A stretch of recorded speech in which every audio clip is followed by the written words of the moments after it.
క్రీస్తునందు ప్రియ దేవుని బిడ్డలారా, ప్రభువు రక్షకుడైన యేసుక్రీస్తు శుభనామంలో మీ అందరికీ నా నిండు వందనాలు తెలియజేస్తున్నాను. ఇటు తరుణంకై దేవునికి నా నిండు కృతజ్ఞతలు తెలియజేస్తున్నాను. పరిశుద్ధ లేఖన భాగాన్ని చదువుకుని ముందుకు వెళ్దాము. ఈ దినకు ఏర్పాటు చేయబడిన పరిశుద్ధ లేఖన భాగము మత్తయి సువార్త 2వ అధ్యాయము 1వ వచనాన్ని చదువుతున్నాను. మత్తయి సువార్త 2వ అధ్యాయము 1వ వచనం చదువుతున్నాను.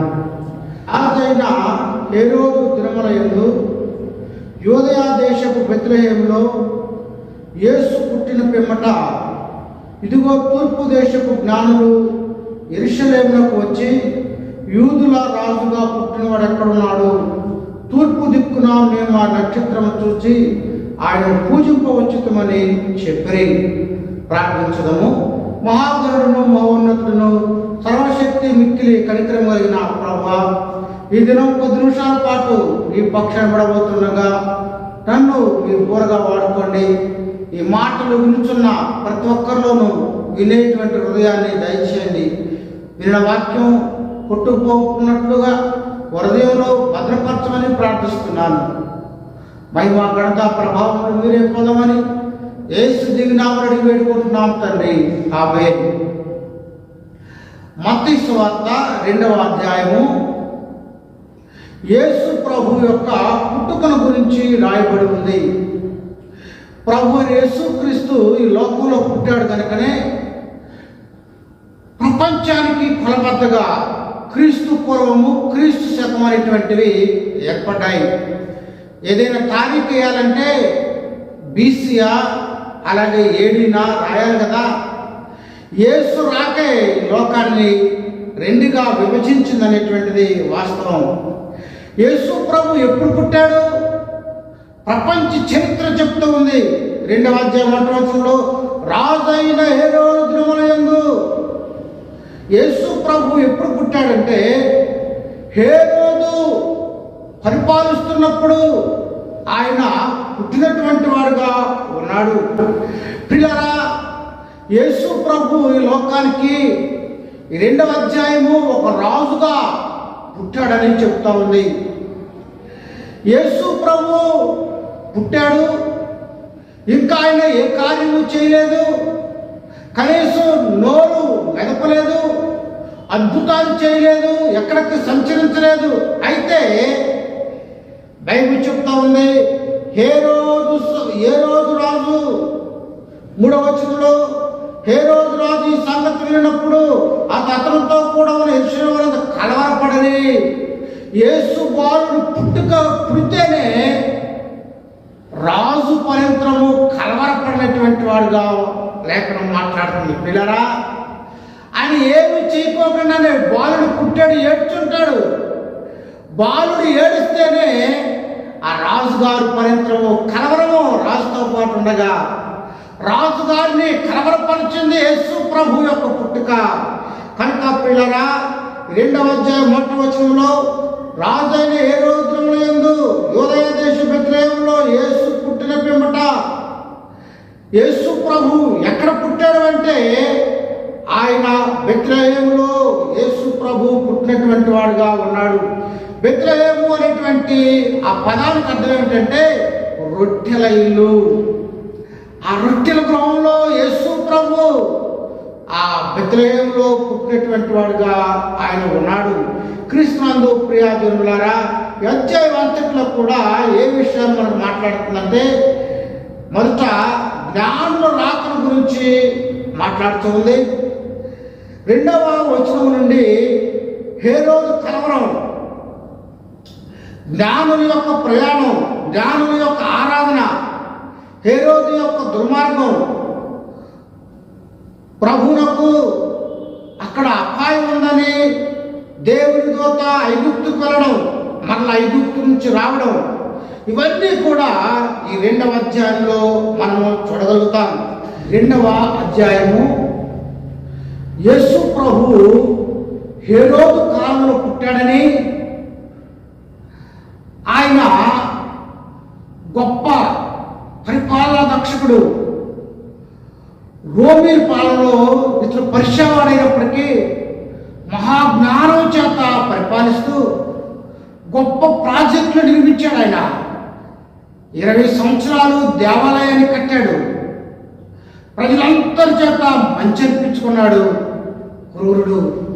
అయితే ఈయన కాలంలో యేసు ప్రభు పుట్టినటువంటి వాడుగా ఉన్నాడు. ఆ బాలుడు పుట్టగానే అతను మాట్లాడలేదు, ప్రవచనాలు చెప్పలేదు, అద్భుతం చేయలేదు. కానీ ఏ రోజు కలవరపడిపోతున్నాడు. కారణము ప్రభు ఎంతో గొప్పవాడో మనం చూస్తా ఉన్నాం. ఆ బాలుడు పుట్టగానే ఆకాశంలో నక్షత్రం వెలిసింది.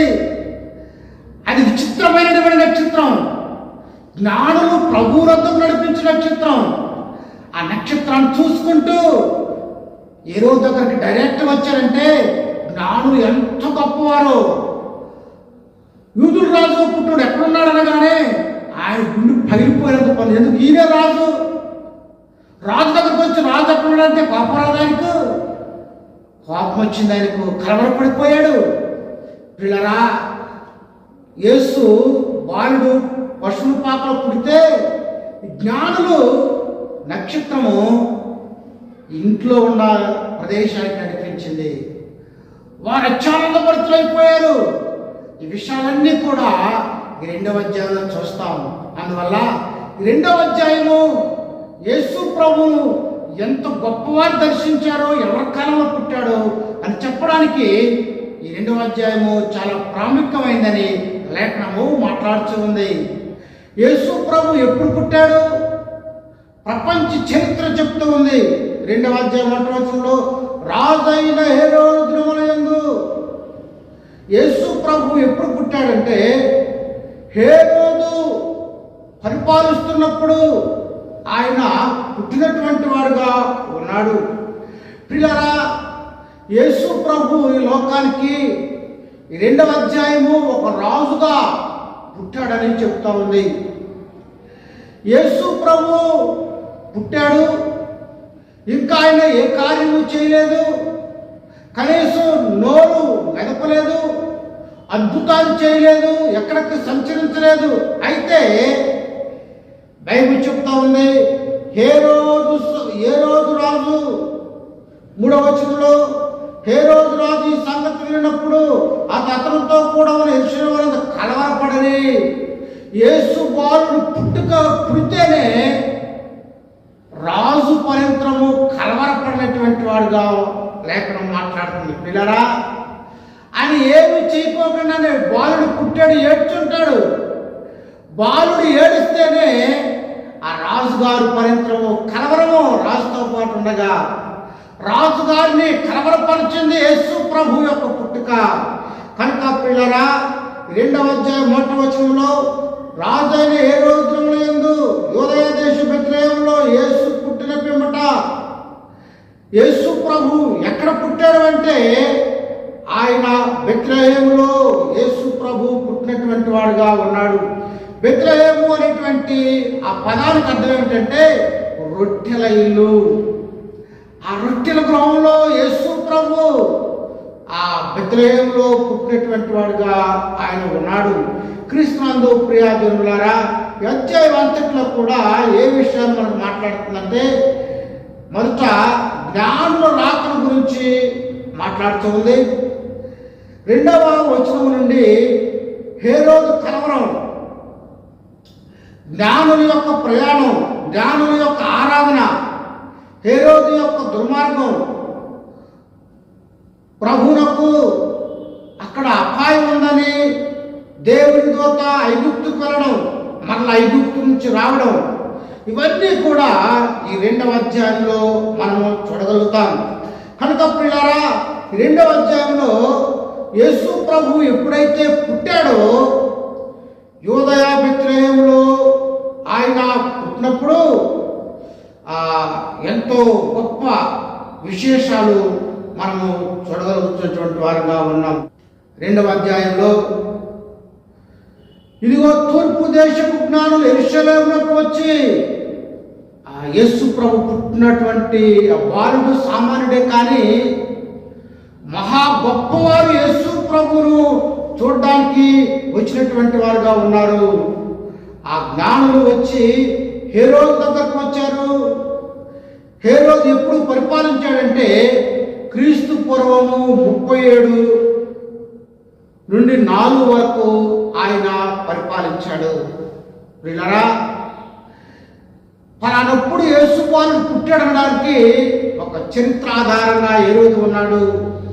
ఇతడు చాలా జ్ఞానవంతుడు. ఇతడు పర్షియా సంతతికి చెందినవాడు. అయితే రోమీలు పరిపాలన కింద ఉండి కప్పాన్ని వసూలు చేస్తూ రోమీలకు ఇచ్చేటువంటి వాడుగా ఉన్నాడు. అంతేకాకుండా ఇతడు గొప్ప ప్రాజెక్టులు నిర్మించాడు. మందిరాన్ని కూడా 20 సంవత్సరాల పాటు ఆయన నిర్మించాడు. ఇంకా అనేకమైన కట్టడాలు. కారణం ఏంటంటే అటు యూదులను, రోమీలను, సర్వ ప్రజలను సంతోషపరిచేటువంటి ఒక మహాజ్ఞానవంతుడిగా ఈ రోజున మనం చూస్తూ ఉన్నాం. అతను మానసిక రాగంతో క్రూరత్వానికి పాల్పడినటువంటి వాడుగా చరిత్ర చెబుతుంది. ఇలాంటి స్థితిలో ఉన్నటువంటి హేరోదు కాలంలో యేసు ప్రభు ఈ లోకంలో పుట్టినటువంటి వాడుగా ఉన్నాడు. 2వ వచనంలో యూదుల రాజుగా పుట్టినవాడు ఎక్కడున్నాడు? తూర్పు దిక్కున మేము నక్షత్రాన్ని చూచి ఆయన పూజింప వచ్చితమనేది.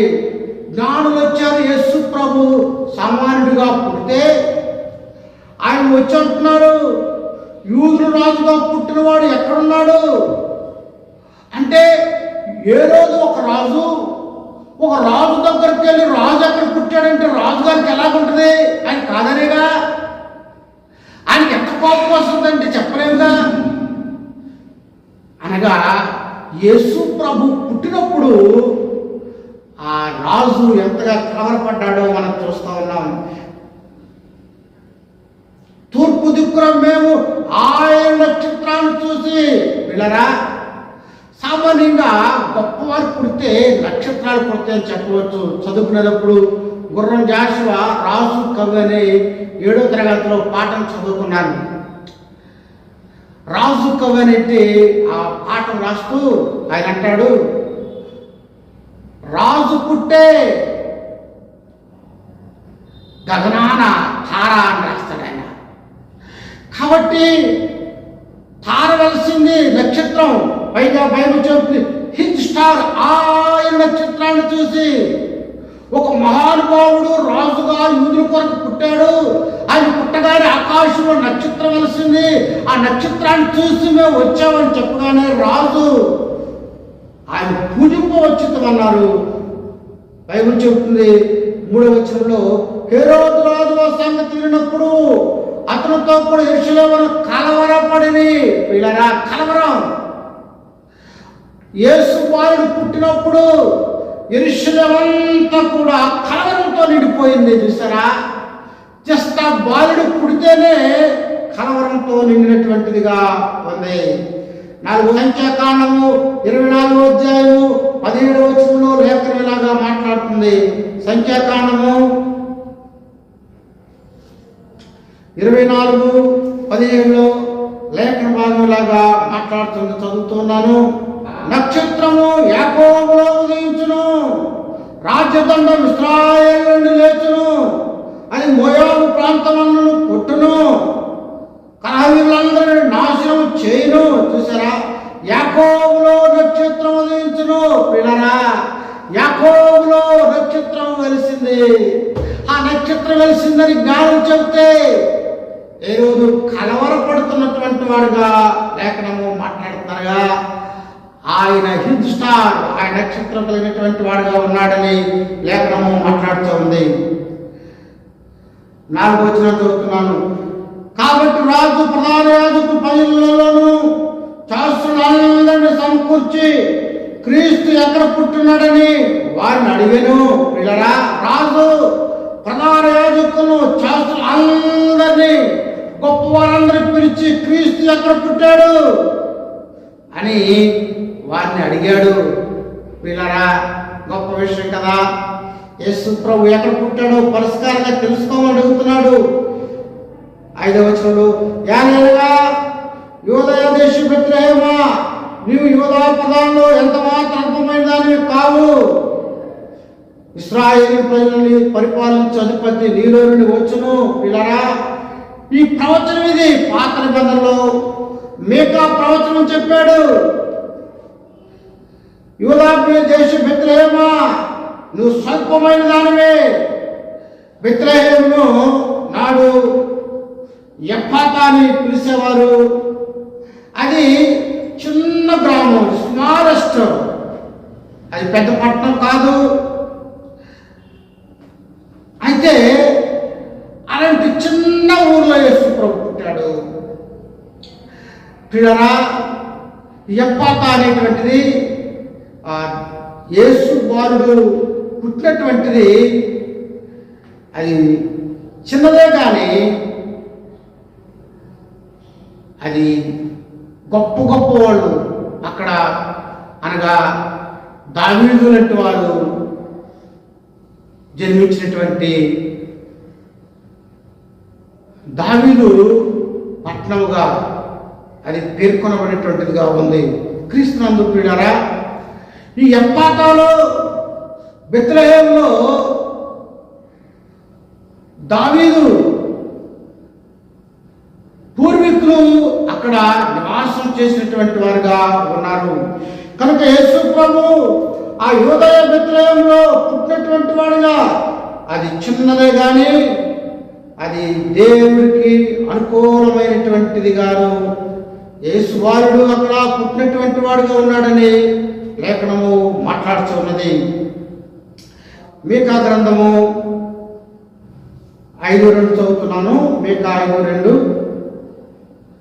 బెత్లెహేము ఎఫ్రాతా, యూదా వారి కుటుంబంలో నువ్వు స్వల్పమైనను, నా కొరకు ఇశ్రాయేలును ఏలబోవాడు నీలోని వచ్చును. పురాతన కాలం మొదలు శాశ్వత కాలము ఆయన ప్రత్యక్షమవుతుండెను. బెత్లెహేము ఎఫ్రాతా చిన్న గ్రామమే. బెత్లెహేము ఎఫ్రాతా అనేటువంటిది అయినప్పటికీ ఆ రోజుల్లో బెత్లెహేము ఎఫ్రాతా అని పిలిచేవారు. అక్కడ చిన్న గ్రామం అయినప్పటికీ కూడా దేవుడు ఏర్పాటు చేసుకున్నాడు. పిల్లరా, స్వల్పమైన వాటినే దేవుడు ఏర్పాటు చేసుకుని ఘనంగా చేసేటువంటి వాడుగా ఉన్నాడు. క్రీస్తునందు ప్రియ దేవులారా, ఆయన గొప్పవారినే కాదు, అల్పమైనటువంటి దాన్ని కూడా ఆయన ఆశీర్వదించేటువంటి వాడు ఉన్నాడని లేఖనము మాట్లాడుతుంది. ఆయన చిన్న గ్రామంలో ప్రభువు పుట్టినటువంటి వాడుగా ఉన్నాడు.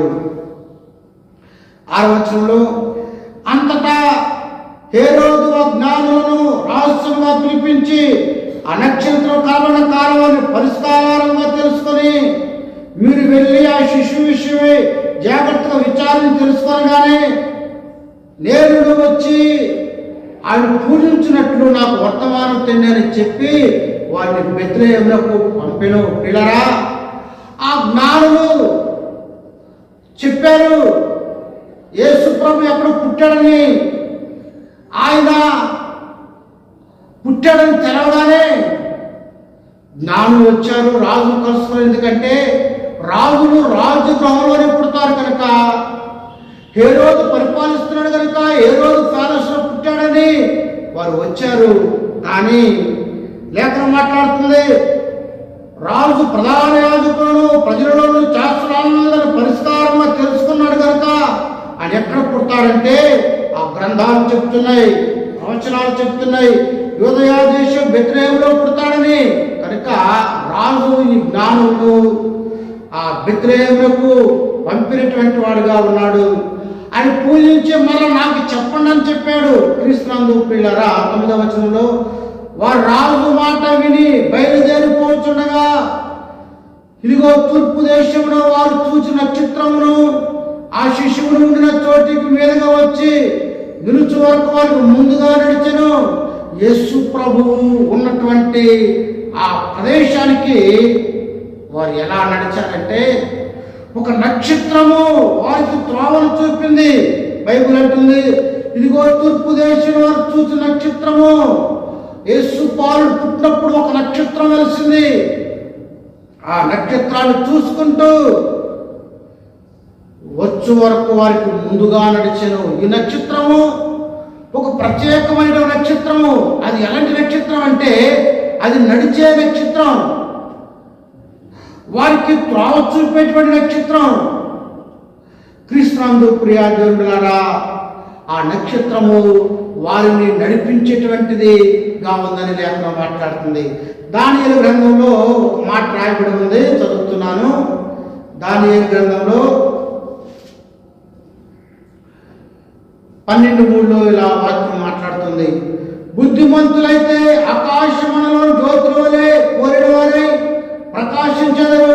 నీతి మార్గం అనుసరించి నడుచుకున్నట్లు ఎవరు అనేకులను త్రిప్పుతారు వారు నక్షత్రం వలె నిరంతరం ప్రకాశించెదరు. పిల్లరా, బుద్ధిమంతులైతే ఆకాశం జ్యోతుల వలె ప్రకాశిస్తారు.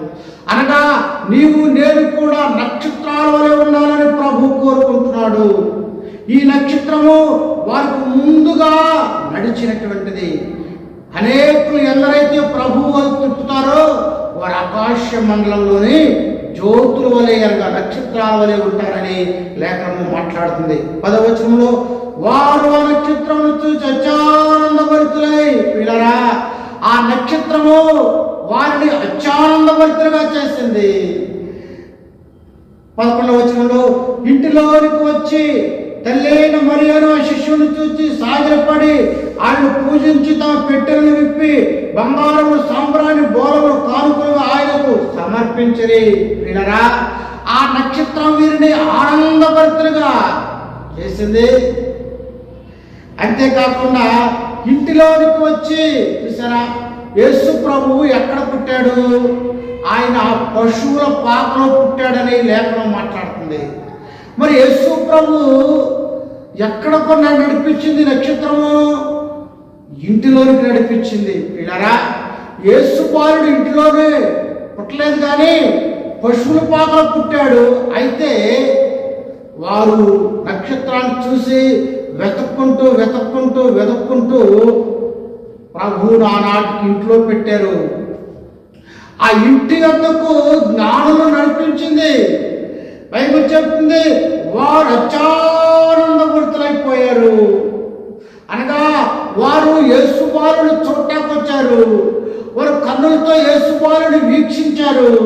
అంతేకాకుండా ఆ శిష్యువును మరియను చూసి సాగిలపడి, the great people, wise persons, they came to Jesus and they బో డౌన్ బిఫోర్ జీసస్. చూసారా, యేసు బాలుడు ఆయన చిన్న బాలుడుగా పుట్టాడు. ఆయన వాళ్ళ ముందు గొప్పవారు సాగిలపడ్డారు.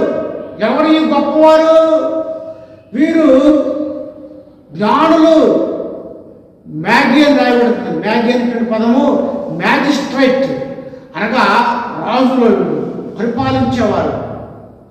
వారు వచ్చారు, వారు సాగిలపడ్డారు. వీరి పేర్లు ఏమనగా, వీరి పేర్లు బెల్తాజర్, కాస్పర్ లేదా జాస్పర్, మిల్చియర్. వీరు బెల్తాజర్ అనేటువంటి ఆయన అరేబియా చెందినటువంటి రాజు. అతను ప్రభువునకు బోళాన్ని తీసుకొని వస్తాడు. కాస్పరు అతను భారతదేశం నుంచి వచ్చాడని అతను సాంబ్రాన్ని ప్రభువునకు సమర్పిస్తాడు. మిలించర్ రష్యా దేశపు రాజని, అతడు బంగారాన్ని సమర్పించేటువంటి వాడు ఉన్నాడు. పిల్లరా, యేసు ప్రభువును దర్శించడం ఈ ముగ్గురు, they are not ordinary people, they are the extraordinary people. అంత గొప్పవాళ్ళు యేసు ప్రభువును దర్శించడానికి వచ్చి వారు సాగిలపడి వారు ఆరాధన చేసినటువంటి వారుగా, ఇంగ్లీష్లో ది వర్షిప్ అని రాయబడింది. వారు ప్రభు ముందు సాగిలపడ్డారు వాళ్ళు. అంతేకాదు, వారు ఉత్త చేతులతో ప్రభువును దర్శించుకోలేదు. వారు ప్రభువులకు తమ పెట్టెలు విప్పి బంగారమును సాంబ్రాణిని బోళమును కానుకలుగా సమర్పించి ప్రభువులకు వారికి ఏమిచ్చారు? బంగారాన్ని ఇచ్చారు. కాస్పర్ అనేటువంటి ఆయన బంగారాన్ని ఇవ్వడంలో, బంగారము రాజ్యకారికి గుర్తు. పుట్టినటువంటి వాడు బాలుడే కానీ ఈజ్ ఎ కింగ్ అని బంగారాన్ని సమర్పించినటువంటి వాడుగా ఉన్నాడు. పిల్లరా, సాంబ్రాణి దేనికి గుర్తంటే పూజారుడు. పుట్టినటువంటి బాలుడు పూజారుడని సాంబ్రాన్ని సమర్పించాడు. మూడవదిగా బోళం. పిల్లరా, బోళం అనేటువంటిది స్వస్థత గుర్తు. అనేకులకు స్వస్థపరిచేటువంటి వాడు, ప్రపంచానికే స్వస్థతగా పుట్టాడని.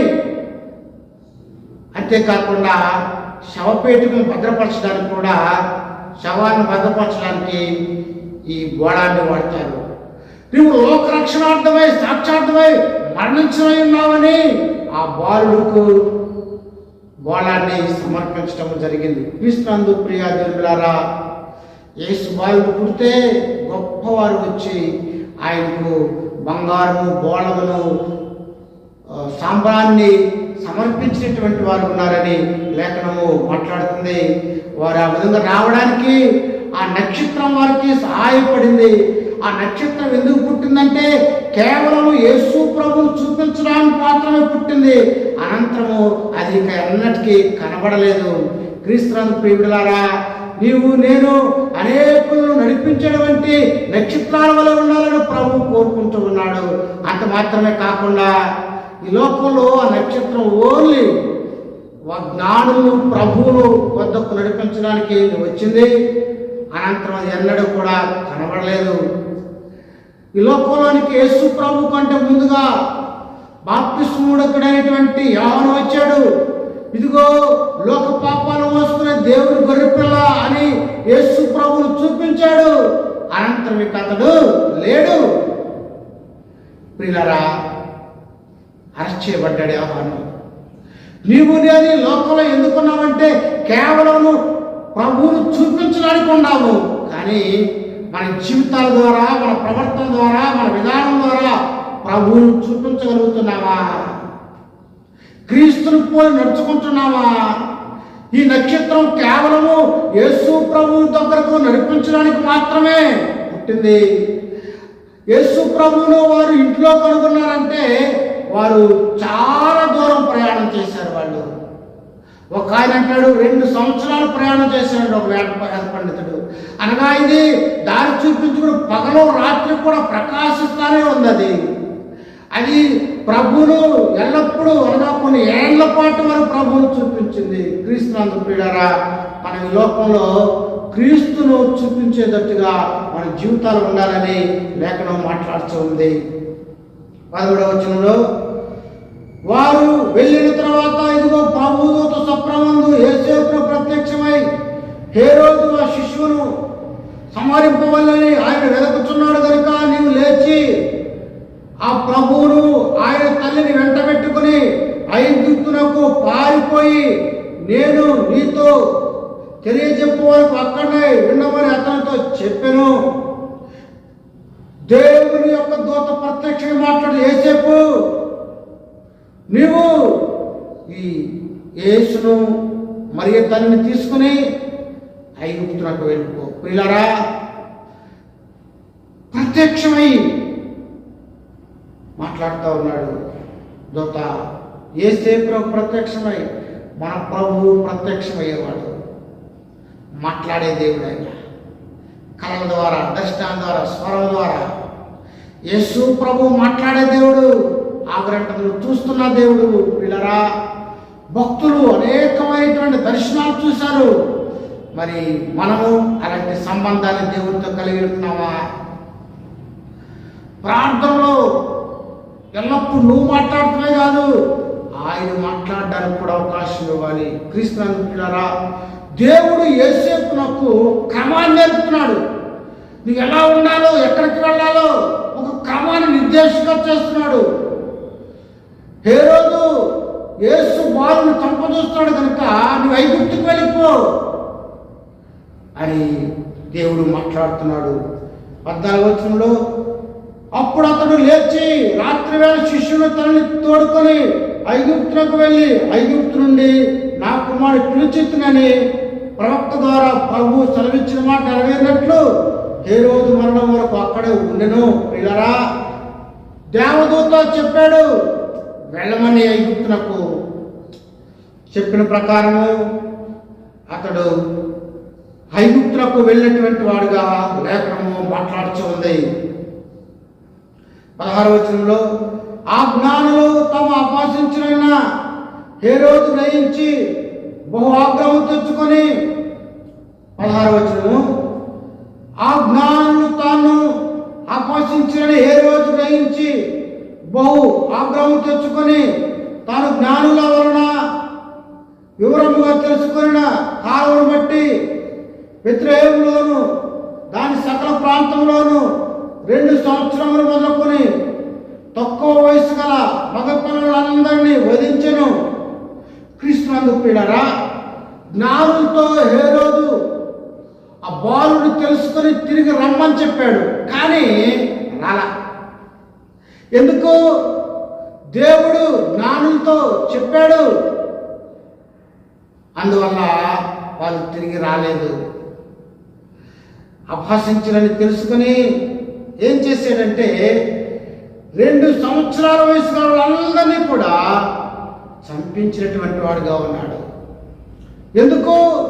యేసు ప్రభు కూడా చనిపోతాడని హేరోదు కపటంతో గొప్ప వధ జరిగింది. క్రీస్తునందు ప్రియులారా, 17వ వచనంలో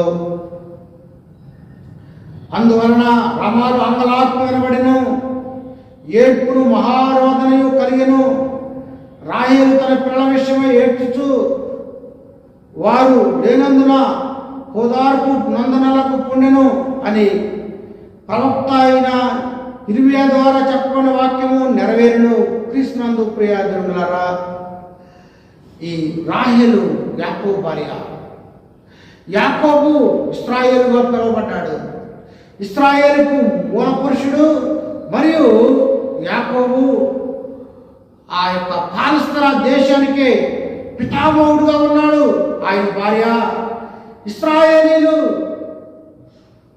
చెరలోకి వెళ్ళిపోయారని బాధపడినటువంటిదిగా, ఏడ్చినటువంటిదిగా, మంగళార్చినటువంటిదిగా లేఖనము మాట్లాడుతుంది. పిల్లరా, ఇర్మియా గ్రంథంలో 31వ అధ్యాయము లేఖనం ఇలాగా మాట్లాడుతుంది. 31:15 చదువుతున్నాను. యెహోవా ఇలాగు చదివిస్తున్నాడు, ఆలకించుడి, రమాలు అంగలార్పును మహారోదనయు వినబడుతున్నది. రాహేలు తన పిల్లను గూర్చి ఏడ్చుతున్నది. ఆమె పిల్లలను లేకపోయినందున ఆమె వారిని గూర్చి ఓదార్పు నందనలకున్నది. లేఖనం మాట్లాడుతుంది, రాహేలు ఇశ్రాయేలు ఐగుప్తులోకి వెళ్ళారని రోదన చేస్తా ఉంది. పిల్లరా, అది ప్రవచనము. అలాగనే యేసు ప్రభు యొక్క కాలంలో ఇది నెరవేరింది. ఇశ్రాయేలు పిల్లలందరూ కూడా మగ సంతానము 2 సంవత్సరాలు ఉన్నటువంటి వారందరూ చనిపోయినట్టుగా లేఖనము మాట్లాడుతూ ఉంది.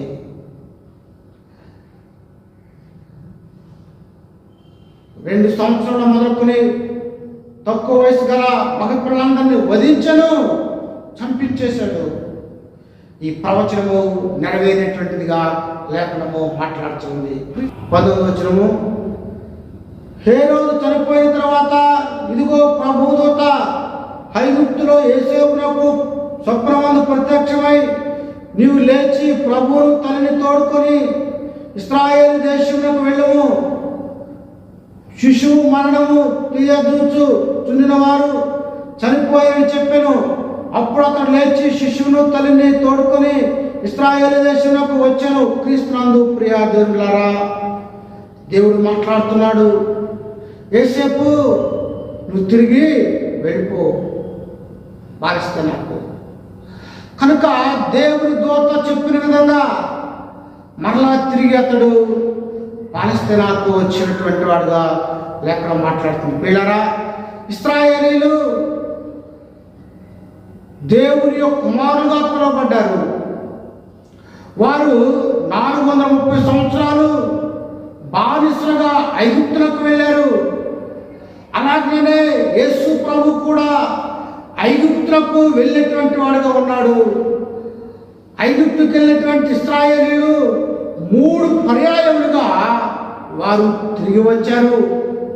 పిల్లరా, యేసు ప్రభు కూడా యేసేపు మరియలు తిరిగి మరలా పాలస్తీనా దేశం రావడము, ఆనాడు ఇశ్రాయేలు తిరిగి రావడానికి మోషే నాయకత్వంలో వారు వచ్చారు కనుక ఇశ్రాయేలీయుల చరిత్రను ఉటంకిస్తూ ప్రభు మరలా ఆయన పాలస్తీనాకు చేరినటువంటి వాడుగా ఉన్నాడు. క్రీస్తునందు ప్రియులారా, యేసు బాలుడు ఆ పాలస్తీనా దేశానికి వచ్చేసరికి హేరోదు మరణించాడు.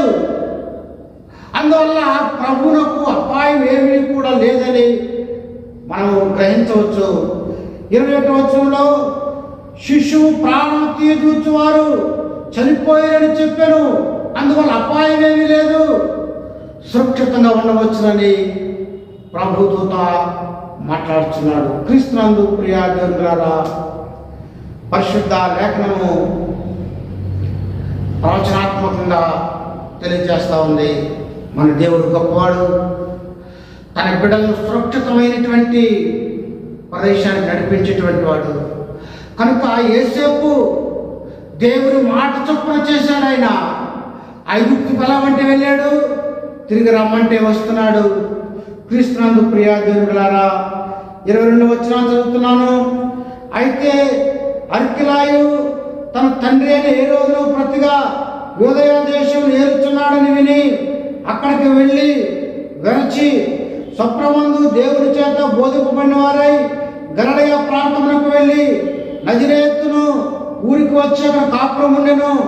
ఆయన నజరేతు వాడని ప్రవక్తలు చెప్పిన మాట నెరవేరినట్లు ఇలాగూ జరిగెను. హేరోదునకు ముగ్గురు కుమారులు అయితే ఒక ఆయన ఉదయాన్ని పరిపాలించాడు, మరొక ఆయన అర్కిలాయు అనేటువంటి ఆయన యూదా దేశాన్ని పరిపాలించాడు, గలిలయని ఒక ఆయన పరిపాలించాడు. కనుక పిల్లరా, ఈ అర్కిలాయు కాలంలో యూదా దేశానికి మరియా యేసేపులో వచ్చినటువంటి వారుగా లేఖనం మాట్లాడుతుంది. అంతేకాకుండా ఆయన నజరేతు వాడు కనుక ఆయన నజరేతు గ్రామానికి వచ్చి కాపురమునని లేఖనము మాట్లాడుతుంది. అనగా ప్రవచనాలు చెప్పిన విధంగా నెరవేర్చబడింది. క్రీస్తునందు ప్రియబిడ్డలారా, 2వ అధ్యాయంలో యేసు ప్రభువు ఈ లోకంలో పుట్టాడని, ఆయన లోకంలో పుట్టడంలోనే ఆకాశం నక్షత్రం వెలిసింది. ఆ నక్షత్రాన్ని చూసుకుంటూ జ్ఞానులు యేసు ప్రభువును దర్శించారు. దర్శించినప్పుడు ప్రభు ఇంటిలో ఉన్నాడు అనగా వారు ఎంతో ప్రయాసపడి వచ్చినటువంటి వారుగా లేఖనము మాట్లాడుతుంది. అనగా పిల్లరా, వారు ఎంతో శ్రద్ధతో యేసు ప్రభువును వెతికారు. వాళ్ళు బైబిల్ చెబుతుంది, నన్ను వెదకువారు నన్ను కనుగొందురని. జ్ఞానులు ఎంతో శ్రద్ధతో యేసు ప్రభువును కొన్ని నెలలు యేసు ప్రభువును వెతుక్కుంటూ వచ్చారు కనుక వారు యేసు ప్రభువును కనుగొన్నారు. అంతేకాదు, వారు సామాన్యులకు అసామాన్యుల వారు డైరెక్ట్గా రాజుగారి దగ్గరికి వెళ్ళి యూదులు రాజుగా పుట్టినవాడు ఎక్కడున్నారు అడిగారంటే they are not the ordinary people, they are extraordinary. అందువల్ల వారు డైరెక్ట్గా ప్రభు దగ్గరకు వెళ్ళడానికి హేరోదు దగ్గరకు వెళ్ళి ఎక్కడ పుట్టాడని అడగలిగారంటే వారు సామాన్యమైనటువంటి వారు కాదు, అసామాన్యమైనటువంటి వారు. అయినను సరే ప్రభువును చూడడానికి వారు వాగులు వంకలు సామాన్యంగా చెప్తారు, వారు భారతదేశం నుండి వెళ్ళాడని ఒక కాస్పరన్ ఆయన. అంత ప్రయాసపడితే కానీ వారు యేసు ప్రభువును కనుగొనలేదు. కనుక పిల్లరా, మనం కూడా ప్రభువును శ్రద్ధగా వెతకాలి. నన్ను వెతుకువారు కనుగొందురని లేఖనము మాట్లాడుతుంది. ఈ పరిస్థితులు ఎలా ఉన్నా సరే ప్రభువు తన వాగ్దానాన్ని నెరవేర్చేటువంటి వాడుగా ఉన్నాడు. హేరోదు కలవరపడుతున్నాడు, దేశం అంతా కలవరపడుతుంది, కానీ వాగ్దానం చేసిన వాడు నమ్మదగిన వాడు. అబ్రహాంతో, యూదులతో, ఇశ్రాయేలీయులతో వాగ్దానం చేశాడు, మీ కొరకు రక్షకుడు పుడతాడని. అలాగే యేసు ప్రభు రక్షకుడుగా ఆయన పుట్టినటువంటి వాడుగా ఉన్నాడని లేఖనం మాట్లాడుతుంది. పిల్లరా, ఇక్కడ యోసేపు యొక్క విధేయత, ఒబీడియన్స్. ఎందుకంటే యోసేపు ఐగుప్తుకి వెళ్ళమంటే వెళ్ళాడు, తిరిగి రమ్మంటే వచ్చాడు. అంటే యేసు ప్రభు యొక్క పుట్టుకలో మరియ తల్లి విధేయత, యోసేపు విధేయత మనం చూస్తా ఉన్నాం. మనం కూడా ప్రభు మాటలు విధేయవారంగాను శ్రద్ధాశక్తులు కలిగినటువంటి వారుగా ఉండాలని లేఖనము చెప్తోంది. పిల్లరా, 2వ అధ్యాయంలో మనం ఏం నేర్చుకోవచ్చు అంటే, శ్రద్ధగా మన ప్రభువుని వెతుకుతాన్ని కనుగొంటాము. యోసేపు మరియ లాంటి విధేయత కలిగినటువంటి వారుగా మనం ఈ లోకంలో బ్రతకాలని, అంతేకాకుండా నక్షత్రం వలె మన జీవితాలు అనేకులు ప్రభు వైపు తిప్పేటట్టుగా అది పగలో రాత్రి కూడా ప్రకాశించి యేసు ఉన్న ప్రదేశానికి వచ్చింది, ఇక ఎన్నడూ కనబడలేదు. అలాగే మనకి లోకంలో ప్రభు కొరకు అనేకులు తిప్పేవాళ్ళుగా ఉండాలని ఈ లేఖనం ద్వారా 2వ అధ్యాయం ద్వారా మనం తెలుసుకోవచ్చు. దేవుడి మాటలు దీవించుగాక. ఆమెను ప్రార్థన చేసుకుందాం. మహాగణుడు, మహోన్నతులను, సర్వశక్తి మిక్కిలి కనికరం కలిగినటువంటి ప్రభువా, నీ మాటలు వింటున్న ప్రతి ఒక్కరిలో కూడా నీ కార్యం చేయండి. ఎవరైతే మాటలు విన్నారో వారందరి హృదయాల్లో కూడా నీ వాక్యాన్ని ఫలింపచేయమని ప్రార్థిస్తూ ఉన్నాను. ఎవరు ఏ కష్టాల్లో, ఇబ్బందుల్లో, ఇరుకుల్లో ఉన్నారో తండ్రి, అందరూ హృదయాలు ఎరిగిన వాడు, నీకు అసాధ్యమైంది లేదు ప్రభువా, గొప్ప కార్యాలు చేసేవాడు, నన్ను అడుగు ఇస్తానని చెప్పావు తండ్రి. అందువల్ల నీ బిడ్డలు ఎటువంటి పరిస్థితిలో ఉన్నప్పటికీ కూడా నీ కనికరాన్ని చూపమని, నీ కృపను చూపమని, బిడ్డలు ఆశీర్వదించమని, మహిమ గంట ప్రభావాలు మీరే పొందమని, వాక్యాన్ని ఫలింపచేయమని యేసు దివినామని వేడుకున్నాం తండ్రి. ఆమేన్. తండ్రి అయిన దేవుని ప్రేమ, మన యేసుక్రీస్తు కృప, పరిశుద్ధాత్మ సహవాసం ఇప్పుడు సదాకాలం తోడై ఉండి కాసి కాపాడుగాక. ఆమేన్. God bless you.